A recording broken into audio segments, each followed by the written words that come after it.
Tapos pupunta tayo sa seashore ko. Yung dalawa. Pangalan. Yung isa, purple. Yung isa,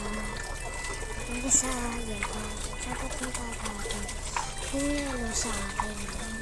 Yung purple kay kuya ko. Kaya, pupunta natin. Let's go!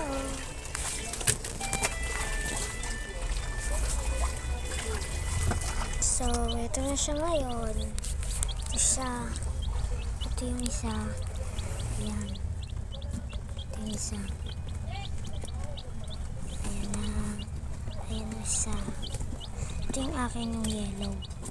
Ayan. Ayan siya. Ayan na siya. Ayan. So, ito yung akin. Pero yung isa, ay kuya ko. Kaya,